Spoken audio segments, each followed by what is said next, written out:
Yes, I am. I love it here. What are you doing here? I'm doing a public workshop primarily, which to introduce people to the Feldenkrais Method a little bit.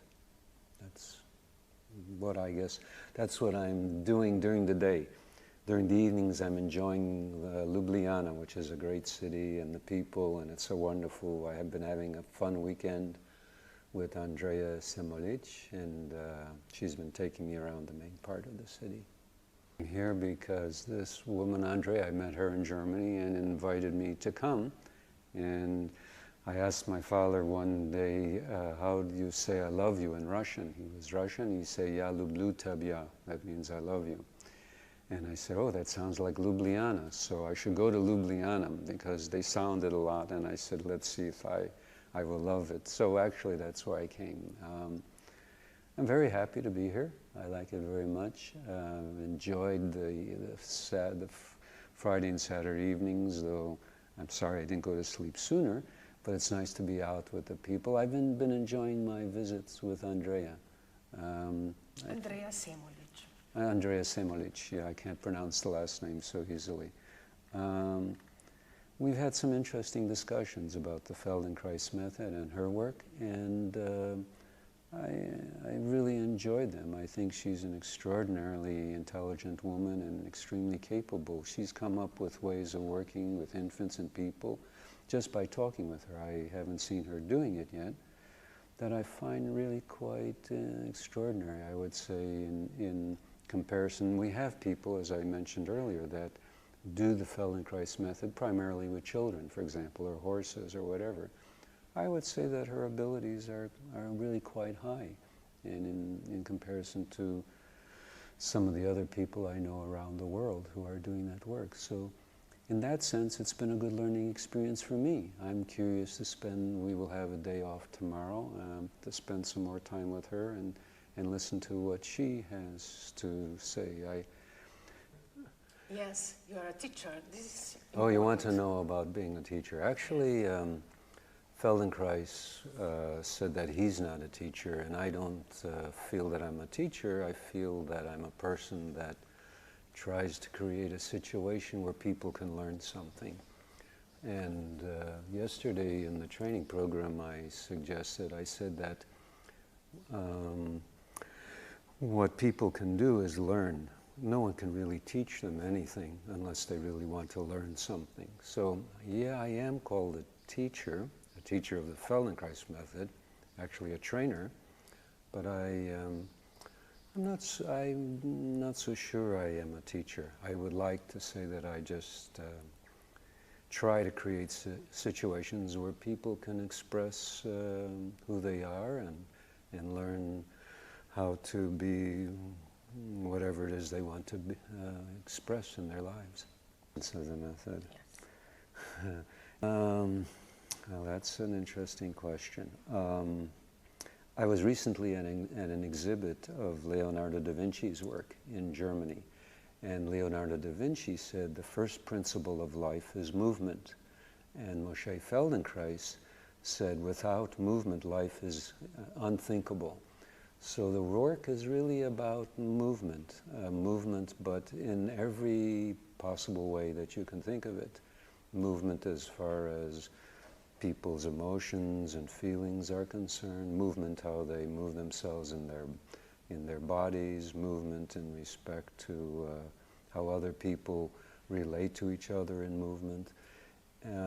I think it would be easier, instead of telling you what the essence is of the work, is the kind of people we work with. We usually work with people who, from one end of movement spectrum to the other end. Like for example, right now we're in an Aikido dojo, so sometimes I will actually, even though I don't know too much about Aikido, I can help people move better. Sometimes we work with children or adults who have disabilities, sometimes Olympic athletes, people from all walks of life, anything really to do with movement. Feldenkrais people work with people who like to ride horses. Feldenkrais people work with people who like to specialize with working with little children. Tennis player?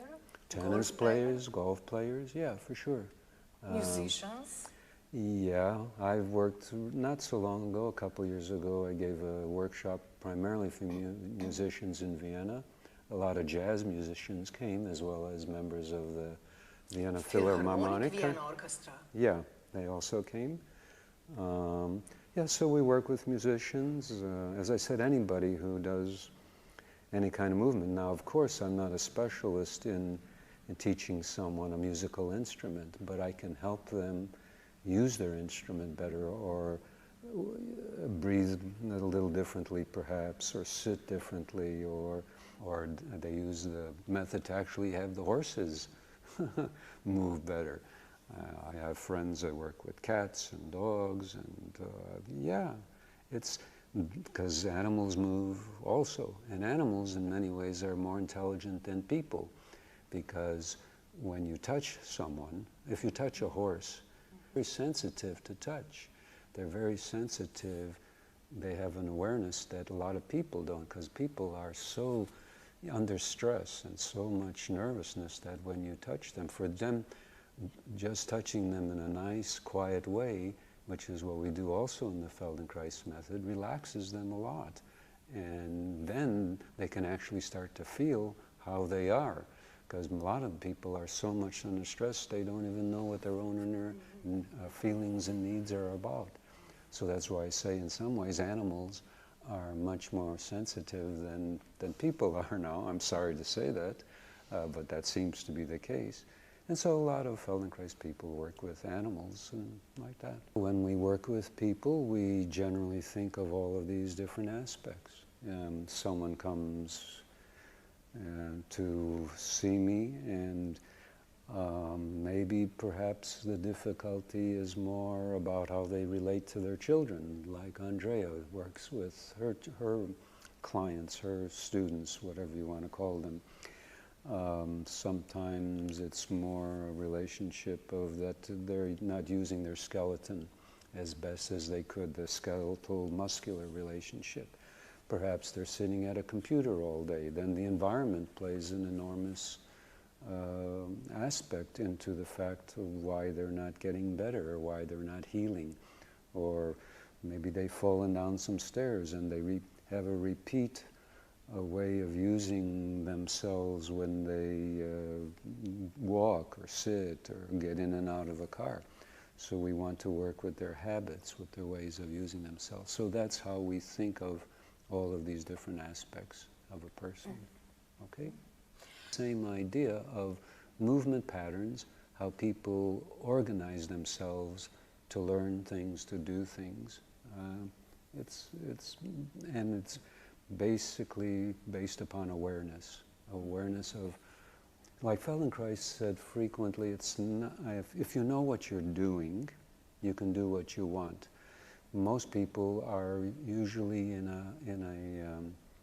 a state of, I would say, semi-trance, just not aware of what they're doing, where they're going, what they're walking. It's kind of like, let's say you get into a car and you can drive someplace, and 3 hours later you get there.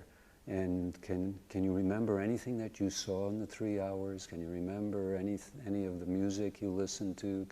You can smoke a cigarette. It's all automatic. And most of us are on what I would call automatic, which is good to a degree, but if you want to change, you need to pay attention more to differences.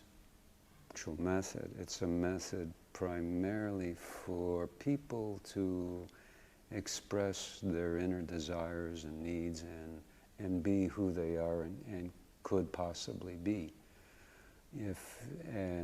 So if in the Feldenkrais method you discover that you want to do spiritual things, whatever that means, then you can do that.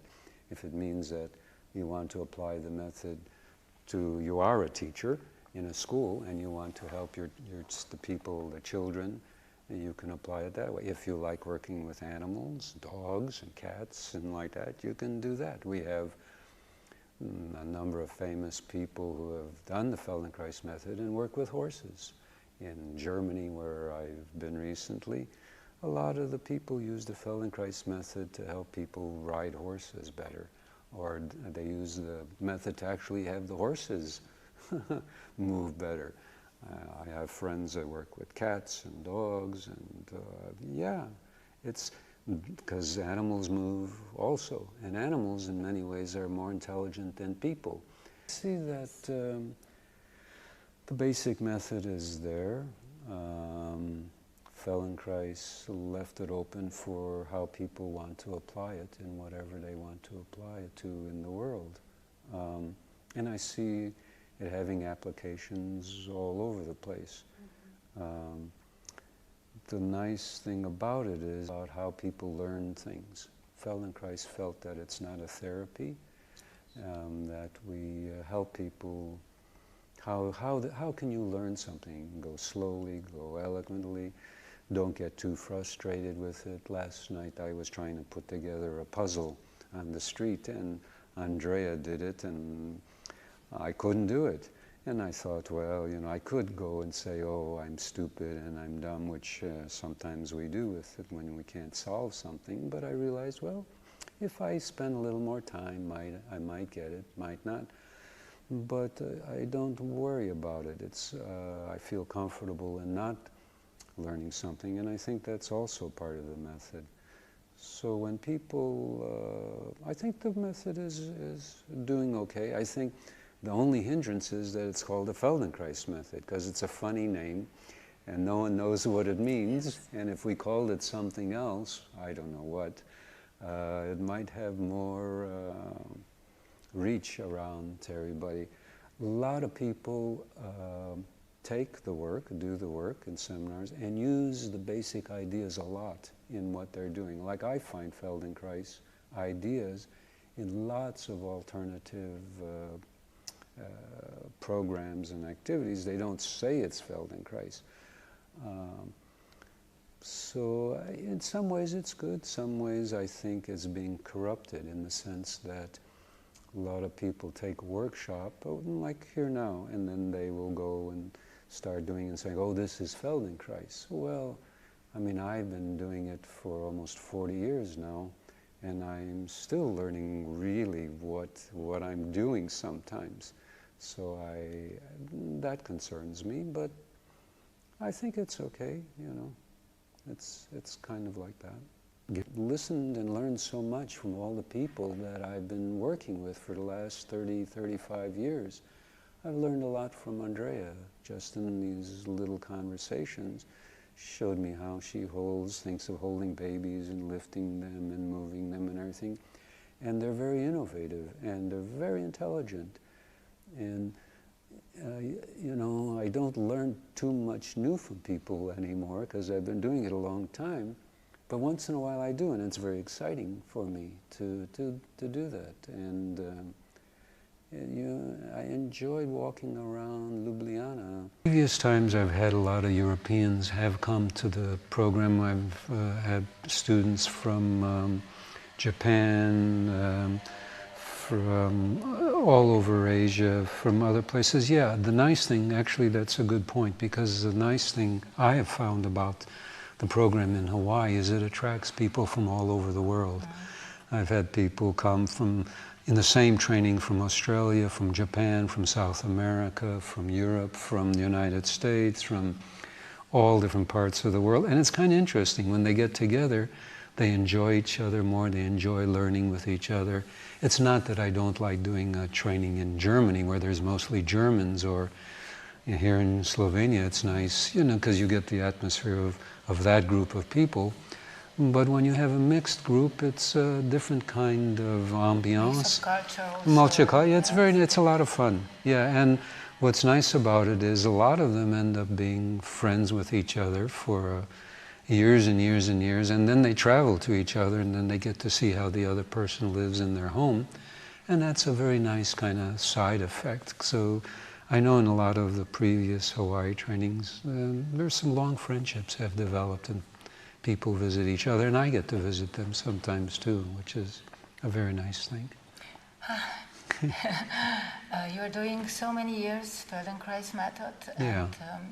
you have something to share more about it, what you haven't shared before with the students, or will be this training maybe somehow special?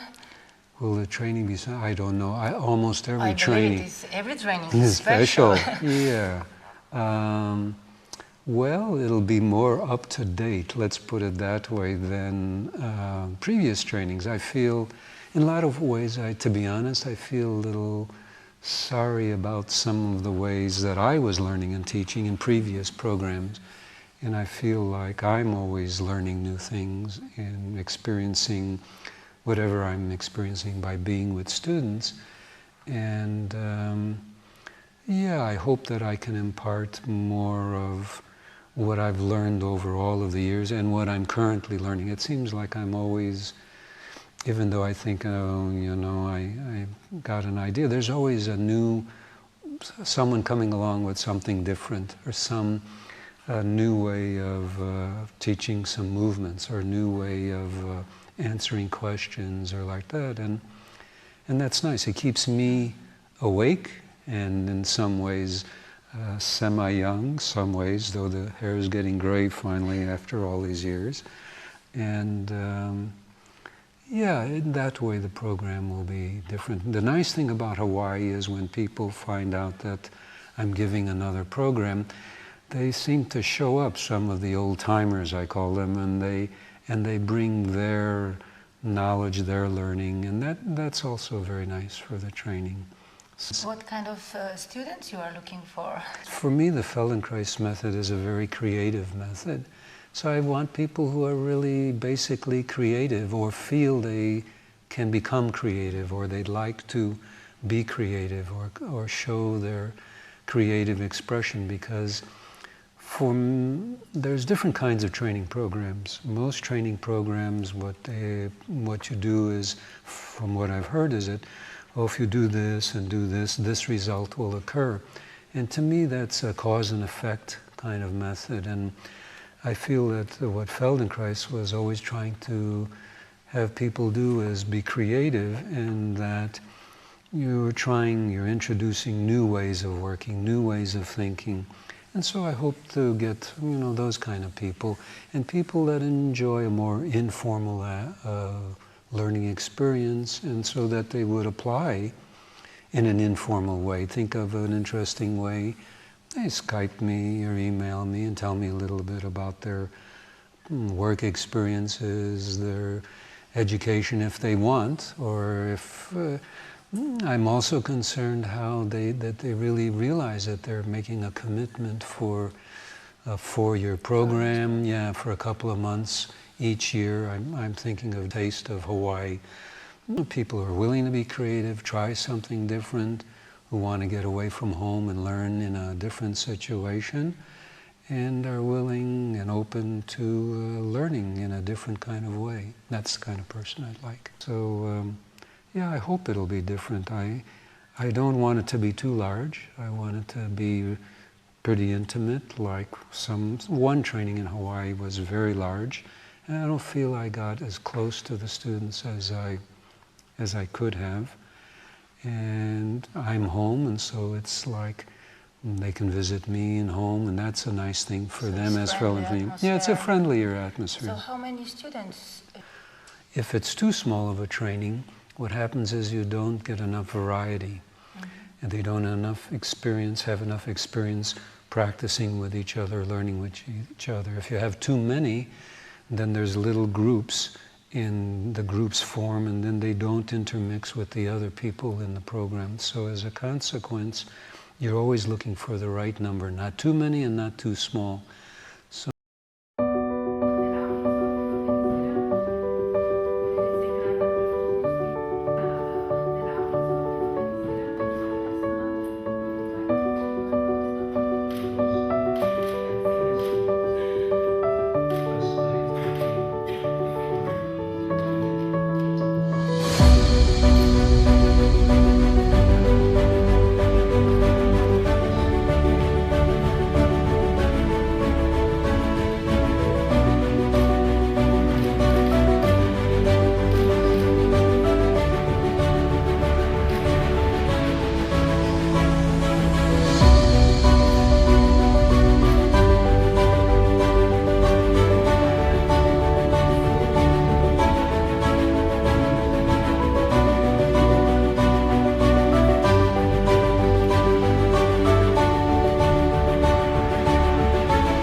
far away to this little town, so we are very lucky that you visit Ljubljana actually, and I think that a lot of people also from Europe would love to come to study in Hawaii. But I've been in programs where I've worked, not my own, where there's 80 people, or one program in Australia was 120, and Feldenkrais had 225 in the program that I organized in Amherst.